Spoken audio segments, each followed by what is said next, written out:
Hi,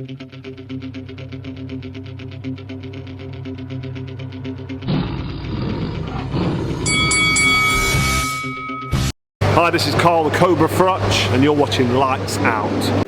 This is Faisal for Lights Out, proudly sponsored by Spartans Law. We're here in London to announce another huge show in Riyadh, Saudi Arabia on June the 1st, where Dmitry Bivol will take on Artur Beterbiev for the undisputed light heavyweight championship on the world, and it also features a blockbuster 5 versus 5 card between Queensberry and Matchroom. Delighted to be joined by former world champion Mr. Carl Frampton. Carl, almost called you Carl Frutch there, so it's a good thing I stopped. Carl, how you doing, mate? You all right? I'm all right, mate. Yeah, doing good.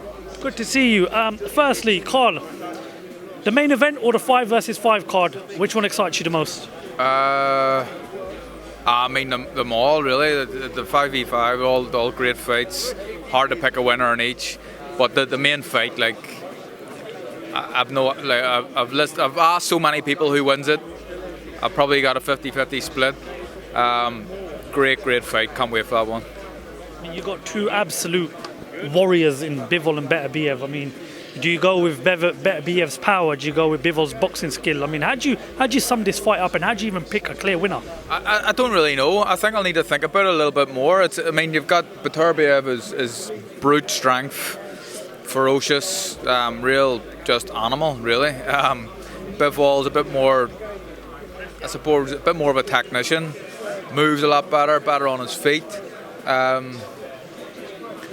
But who wins it? I don't know at this point. I'll need a bit more time to think about it. But it's a great fight. Really is a great fight. And you can make an argument for both guys.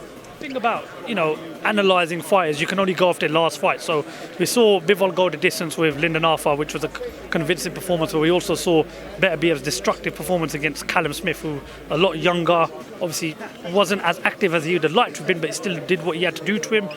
I mean, who do you favour going into this fight? I mean, is there a clear favourite? I don't think there's a clear favourite, certainly not. I was speaking to a friend of mine, and he's going Bivol, and he knows his stuff, but I just think Beterbiev, I think it's just something.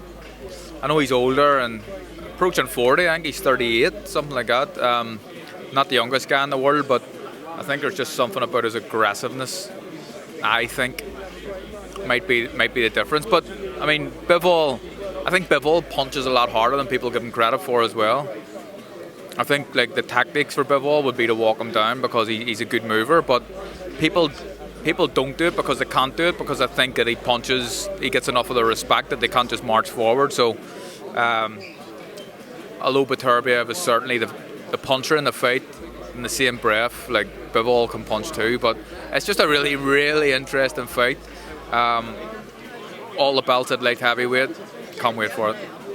When you go by vulnerability for both fighters, I've not seen much vulnerability with Bivol, but we saw Callum Johnson put Beterbiev down. We saw Anthony Yarde give a very good account of himself last year when they fought. So if you was in Team Bivol's corner right now, would you be looking at those fights and thinking, if we can exploit that, if we can maybe go on the front foot, we can even perhaps stop him in the fight? They know.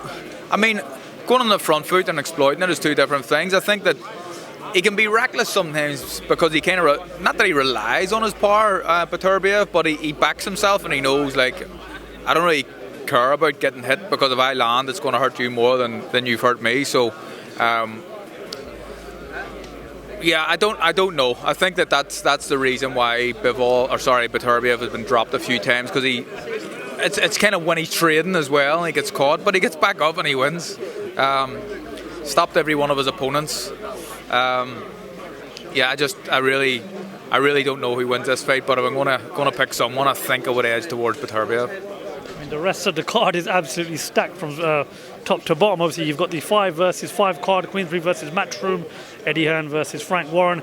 We start off with what I believe will be the co-main event, Deontay Wilder versus Jang. We understand Deontay Wilder signed a contract with Matchroom, so he will represent Team Matchroom. Jang's coming off a defeat against Joseph Parker. This really is kind of like a last chance saloon for both fighters. Yeah. What version of Deontay Wilder needs to turn up? Because the guy that fought in Fight 3 versus Tyson Fury was good, but the guy that fought against Joseph Parker was just a complete shadow of himself. So Malik's got a lot of hard work for them to do. But yeah, what are we hoping to see from Deontay Wilder?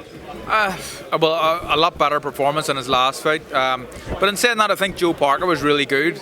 Probably a combination of Wilder being bad on the night and Parker being good. But We need to see a more aggressive Wilder. We know that Jang is very, very, he punches well in combinations. Southpaw, which will be awkward for Wilder, but he blows a bit and he gasses. So I think of Wilder, I don't know if he can do this, but if he can set a high pace, it'll serve him well. But whether he can do that or not, I'm not so sure. One thing we've seen from both fighters is they tend to gas out in the later stages of fights, and a lot of people believe that was Joseph Parker's way of getting back in the fight with Zhang. Who would you favour if this fight was to go into the later stages of the fight? Because we've both seen they're both vulnerable in the latter stages of the fight. I think this is a fight that I'd be confident enough to say that it doesn't go the distance. But I think if there's a knockout, it'll be in the second half when both of them or one of them is extremely tired. So who do you favour? Again, I don't really know. I think I would probably. I think I would probably just about favour Zhang. But ask me tomorrow and I might change my mind. It's a tough one to call. I mean, like I said, from top to bottom, the card is stacked. One of the fights I'm really looking forward to is at 160 pounds between Hamza Shiraz and Ammo Williams. Now, whoever wins that fight is surely in line for a world title. Yeah, absolutely. Great fight. Hamza Shiraz is someone who I've been raving about him for quite a while. I think, well, he's not a prospect anymore, but I've called him the best prospect that Britain's got. And in my opinion, at some point in his career, he's going to be a world champion, possibly a multi-weight world champion. But he's got a tough fight against Ammo Williams. He's a good fighter, good talker as well. It'll be interesting to see kind of the build-up of that fight between the both guys, and Hamza, who's really respectful and just goes about his own business his own way. Again, another one, who wins it? I don't really know, but again, put a gun to my head, I'd say Hamza Shiraz. One fight, I'll let you go. It is fight week between Devin Haney and Ryan Garcia, which is a great fight to look forward to, but Ryan Garcia's activity on social media I found very worrying and sort of disturbing to watch. Are you surprised that the board have actually even sanctioned that fight to go ahead, given with some of the actions we've seen Ryan get up to on social media in the build-up to his fight? Yeah, so he said some pretty wild things. From the outside looking in, it looks like mentally he might not be in the right place to be involved in a fight like this. And the thing is, with fights of this magnitude, you mentally have to be on it, physically obviously as well, but your mentality is really, really important. He just looks a bit all over the place, but then again, someone made the point that he could be playing us all. It could be a big joke, but the board have sanctioned it, the New York State Athletic Commission, and the fight goes ahead. It's a really good fight, really exciting fight. Haney, someone who I think is a quality fighter, someone who has impressed me, especially over his last few fights. I mean, how can you not impress someone when you're a unified world champion? But yeah, another great fight. I think boxing, look, you've got this going on, these fights that we're talking about, you've got that fight coming up next week. Boxing's in a really strong pace.